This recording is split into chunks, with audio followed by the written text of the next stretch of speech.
राधे राधे, जय श्रीमन नारायण, हरे कृष्णा। कैसे हैं आप लोग? आज हम सुनेंगे बांसुरी की धुन। तो चलिए कहानी को शुरू करते हैं। हरिराम बनारस के गुलाब की पत्तियों को पीसकर गुलकंद बनाने का काम किया करते थे। बनारस में उनकी गुलकंद दूर दूर तक मशहूर थी। उनके एक बेटा और एक बेटी था। बेटी का नाम सुकन्या था और वह गुलकंद बनाने में अपने पिता का पूरा साथ दिया करती थी और इस काम में अपने पिता की हर तरह से मदद किया करती थी और वह इस काम में माहिर थी। सुकन्या के स्कूल में पढ़ाई के साथ साथ नृत्य कला, गायन कला और वाद्य कला का भी अभ्यास कराया जाता था। सुकन्या ने वाद्य कला में बांसुरी का चुनाव किया और उसने वह पूरी तरह निपुण हो गई थी। स्कूल में जब भी कोई धार्मिक समारोह हुआ करता था तो सुकन्या बांसुरी बजाकर सबका मन मोह लिया करती थी। हरिराम बनारस में तो गुलकंद का व्यापार करता ही था, साथ में वह शहर में जाकर गुलकंद बेचा भी करता था। इस काम में उसकी बेटी उसके साथ जाया करती थी क्योंकि उसका बेटा अभी बहुत छोटा था और उसका ज़्यादा रुझाव पढ़ाई की तरफ था। लेकिन सुकन्या को अपने पिता का साथ देना बहुत ही अच्छा लगता था। ऐसे ही बाप बेटी शहर शहर जाकर गुलकंद बेचकर अच्छी कमाई कर लेते थे। एक बार उनको वृंदावन में गुलकंद बेचने का सौभाग्य प्राप्त हुआ। दोनों बाप बेटी वृंदावन में एक धर्मशाला में ठहरे। हरिराम का नियम था, जब भी वह किसी दूसरे शहर में जाता तो सबसे पहले बनाई हुई गुलकंद को वह किसी मंदिर में भोग लगाया करता था। वृंदावन में आकर जब उसने गुलकंद बनाई तो उसने एक दोने में गुलकंद को रख कर अपनी बेटी के साथ राधा रमन जी के मंदिर में प्रगनन में गया और वहां जाकर गुलकंद से भरा हुआ दोनों सुकन्या और उसके पिताजी ने राधा रमन जी के चरणों में रख दिया। मंदिर के पट अभी बंद थे, तभी सुकन्या को हर जगह अपनी बांसुरी का अभ्यास जरूरी करना होता है क्योंकि बांसुरी बजाए बगैर उसको चैन नहीं आता था। तो मंदिर में प्रगण्य में बैठकर आज राधा रमन जी को अपनी बांसुरी वादना सुनाने लगी। बांसुरी की धुन छेड़ते ही मंदिर के प्रगणन में ऐसा माहौल बन गया कि हर कोई उसकी बांसुरी की धुन को सुनकर मंत्रमुग्ध हो गया। जब मंदिर के पट खुले तो गोस्वामी जी ने हरि राम और सुकन्या के लाए हुए गुलकंद के दोनों को राधा रमन के आगे रख दिया। गोस्वामी जी को भी राधा रमन जी के हर भाव से परिचित थे। उन्होंने देखा कि आज राधा रमन जी के मुख पर बहुत प्रसन्नता का भाव है। उसके मुख की मुस्कुराहट बहुत ज़्यादा तीखी हो गई है। उनके कटाक्ष नेत्र खुशी के मारे फैल गए हैं। गोस्वामी जी यह देखकर हैरान हो गए कि आज राधा रमन जी इतनी प्रसन्न क्यों हैं। तभी उसका ध्यान मंदिर के प्रगणन में बैठी सुकन्या पर पड़ा जो कि बांसुरी बजाने में मग्न थी। गोस्वामी जी समझ गए कि राधा रमन जी बांसुरी की धुन सुनकर प्रसन्न हो रहे हैं। सुकन्या बांसुरी बजाने में इतना मग्न थी कि उसको पता ही नहीं चला कि कब मंदिर के पट खुले। लेकिन जब उसने अपनी बांसुरी की धुन को विश्राम दिया और उसके नेत्र जब राधा रमन जी के साथ मिले तो राधा रमन जी ने कटाक्ष नेत्र उसके हृदय को एक भेद किया। तब तो वह उनको देखते ही रह गई। तभी हरिराम ने सुकन्या से कहा, बेटा दर्शन हो गए हैं तो चले। सुकन्या राधा रमन जी को निहारती हुई वापस धर्मशाला में आ गई। अब तो हर रोज़ सुकन्या और उसके पिता गुलकंद बनाकर मंदिर ले जाते और सुकन्या बांसुरी की धुन छेड़ती और राधा रमन जी सभी लोग उसकी बांसुरी की मधुर धुन सुनकर मंत्रमुग्ध हो जाते थे। ऐसा काफ़ी दिनों तक चलता रहा। हरिराम ने कहा कि बेटा अब हमें आए हुए काफ़ी दिन हो गए हैं, अब हमें अपने नगर वापस चलना चाहिए। लेकिन न जाने राधा रमन जी की कैसी इच्छा थी कि जब भी वह जाने का प्रोग्राम बनाते तो हर बार उनका जाना कैंसिल हो जाता था, वह फिर वहीं रह जाते। ऐसा करते करते उनको वृंदावन में रहते रहते 2 महीने बीत गए। सुकन्या का तो यहाँ से जाने का मन ही नहीं कर रहा था क्योंकि वहाँ तो राधा रमन की दीवानी हो चुकी थी और उधर राधा रमन जी सुकन्या की बांसुरी की दीवानी हो चुकी थी। सारे वृंदावन में रमन करते थे तो सुकन्या की बांसुरी की धुन सुनकर मंत्रमुग्ध हो रहे थे। कई बार ऐसा होता था कि रमना रात को विश्राम के लिए भी देरी कर देते थे, क्योंकि उनको बांसुरी की धुन बहुत प्रिय लगती थी। जब इनको सुलाने के लिए मंदिर के पट बंद कर देने के लिए गोसाई जी जाते तो किसी न किसी बहाने राधा रमन जी मंदिर का पट बंद ही नहीं करने देते। ऐसा कई बार गोस्वामी जी ने देखा तो वह समझ गए कि सुकन्या की बांसुरी की धुन राधा रमन को पसंद आ चुकी है।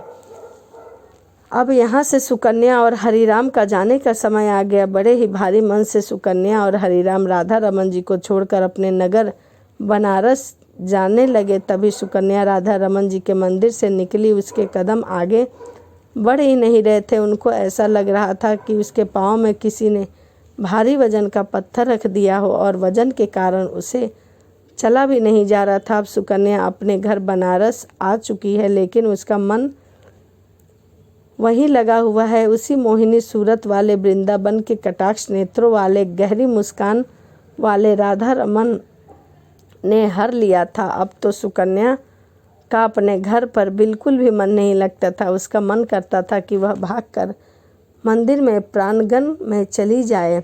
ऐसे ही कितने दिन चलता रहा। एक दिन सुकन्या अपने माता पिताजी के साथ रसोई घर में खड़ी थी। तभी अचानक से उसको जोरदार चक्कर आया और वह बेहोश होकर गिर पड़ी।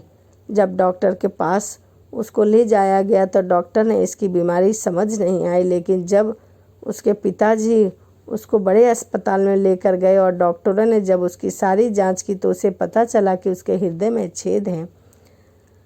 अब घर के सभी लोग सदमे में आ गए कि हमारी बेटी के साथ क्या हो गया। डॉक्टर ने बोला, अब आपकी बेटी ठीक नहीं हो सकती। यह किसी भी दिन कुछ ही दिन की मेहमान है, लेकिन इसके बारे में सुकन्या को नहीं बताया गया।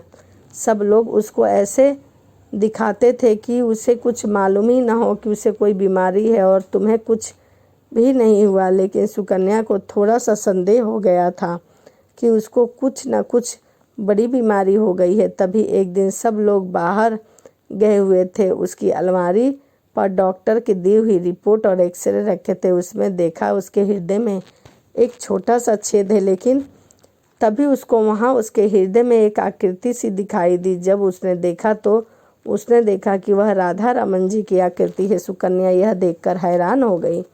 राधा रमन जी को मैं वहाँ छोड़ कर आई, बल्कि वह तो मेरे हृदय में निवास कर रही हैं। जब सब लोग घर आए तो सुकन्या ने ऐसा ऐलान कर दिया कि वह आज रात को राधा रमन जी के पास जाएगी। लेकिन उसके पिता ने कहा कि बेटा, तुम्हारी तबीयत ठीक नहीं है, तुम वहाँ नहीं जा सकती। लेकिन सुकन्या ने तो ठान ली थी कि मैं वृंदावन अवश्य जाऊंगी। न जाने कब उसको मौत का बुलावा आ जाए। उसके पिता उसकी हट के आगे विवश हो गए और उसको लेकर वृंदावन के लिए चल पड़े। वृंदावन पहुंचकर वो दोनों सुबह सबसे पहले राधा रमन जी के मंदिर अपने हाथ से बने हुए गुलकंद को लेकर गए। बांसुरी लेकर मंदिर में प्रवेश करते ही मंदिर आज एक अजीब तरह की खुशबू आ रही थी। तब गोस्वामी जी हैरान हो गए कि आज यह मंदिर कैसी खुशबू फैला रही है। लेकिन जब उसका ध्यान सुकन्या की तरफ गया तो सभी गोस्वामी सुकन्या को देखकर बहुत प्रसन्न हुए और कहने लगे, अरे बेटा, तुम कहाँ चली गई थी? जब से तुम गई हो हमारी राधा रमन जी की मुख की कांति और प्रसन्नता दोनों फीकी पड़ गई है। लेकिन आज देखो उनकी मुस्कान कितनी गहरी है और आज तो तुम्हें देखकर उनकी दंतावली ने भी दर्शन दे दिया है। अब जल्दी से तुम अपनी बांसुरी की धुन भी सुना दो ताकि वह प्रसन्न हो जाए। तुम नहीं जानती कि तुम्हारे हाथ से बने गुलाकंद राधा रमन जी की बहुत प्रिय है। जब भी तुम गुलाकंद का भोग लगाती हो, हम अपने हाथों से इनके मुख पर लगी गुलाकंद को साफ करते हैं। हमने तुम्हें कभी नहीं बताया। यह तुम्हारी गुलाकंद को रोज आरोगते थे। यह सुनकर सुकन्या का फीका पड़ा मुंह अचानक से खिल पड़ा। लेकिन जब उसको गोस्वामी जी ने बोला कि आज तुम अपनी बांसुरी की धुन से राधा रमन जी को प्रसन्न कर दो, तभी वो वहाँ पर हरिराम ने आकर गोसाई जी को हाथ जोड़कर बड़ी विनम्रता से कहा कि मेरी बेटी अब बांसुरी नहीं बजा सकती क्योंकि इसके हृदय में छेद है। अगर यह बांसुरी बजाएगी तो शायद न बचे। कुछ ही दिन है, इसी इससे पहले इसको कुछ हो जाए, हरिराम गोस्वामी जी से प्रार्थना कर रहा था, लेकिन उधर सुकन्या बांसुरी बजाना शुरू कर चुकी थी और उसने लगातार 5 घंटे आंखें बंद करके राधा रमन जी के अपने हृदय में दर्शन करके उस बांसुरी को बजाती रही। हरिराम यह देखकर हैरान होता जा रहा था कि इतनी बड़ी बीमारी बांसुरी वादना कैसे कर सकती है। जब सुकन्या ने बांसुरी को विश्राम दिया तब मंदिर में माथा टेकने के लिए दिल्ली से एक बहुत बड़े डॉक्टर का परिवार आया हुआ था। उन्होंने गोसाई जी और हरिराम जी की सारी बातें सुन ली। डॉक्टर ने बताया कि इसको दिल की बीमारी या दिल में छेद होता तो वह बांसुरी वादना नहीं कर सकती। आप लोगों को ज़रूर कोई गलतफहमी हुई है। हरिराम ने सौगंध लेकर कहा कि नहीं, हम वहाँ सुकन्या का इलाज करवा रहे थे और डॉक्टर ने बोला कि यह कुछ दिनों की ही मेहमान है। तभी यह सुनकर मंदिर में आए हुए डॉक्टर ने दोबारा उसके दिल की जांच की तो वह भी देखकर हैरान रह गया। सुकन्या के हृदय में छेद तो है, लेकिन उस छेद पर किसी चीज़ का आवरण है, लेकिन उसको कुछ समझ नहीं आ रहा था। किसी को यह नहीं पता था कि सुकन्या की बीमारी दिल में हुई छेद को धुन राधा रमन जी वहाँ पर विराजमान होकर अपने आप को ढकी हुई थी। सुकन्या अपनी बीमारी से बिल्कुल बेपरवाह थी, क्योंकि उसके दिल में डॉक्टर राधा रमन जी उसके दिल का इलाज करने के लिए खुद उसके हृदय में वास कर रहे थे। यह बात सुकन्या और राधा रमन जी ही जानते थे। सुकन्या के ऐलान कर दिया कि जब तक उसकी ज़िंदगी है तब तक वह राधा रमन को छोड़कर कहीं और नहीं जाएगी। उसके पिता समझ गए, कोशिश की, लेकिन वह अपनी बात पर अड़ी रही। इस बात को 25 साल हो गए। सुकन्या के बाल भी सफ़ेद हो चुके थे, लेकिन राधा रमन जी के कृपा से उसका हृदय आज भी तंदुरुस्त था। उसको कुछ भी नहीं हुआ था। जिस पर ठाकुर जी की कृपा हो जाए उसको कोई भी बीमारी छू नहीं सकती। अगर भूल कर भी बस कोई बीमारी उनके भक्तों के पास आ जाती है तो ठाकुर जी इतने कृपालु है कि उनकी कृपा से सारी चिंताएं, सारी बीमारियां छूमंतर हो जाती है। तो यह वीडियो आपको कैसी लगी कमेंट करके ज़रूर बताइएगा। बांसुरी की धुन। यदि आप मेरे चैनल पर नए हैं तो प्लीज़ चैनल को सब्सक्राइब करिए, कमेंट करिए और लाइक करिए। तो चलिए इसी के साथ वीडियो को समाप्त करते हैं और मिलते हैं अगली वीडियो में। राधे राधे, जय श्रीमन नारायण, हरे कृष्णा। एक बार बोलिए राधा रानी सरकार की जय।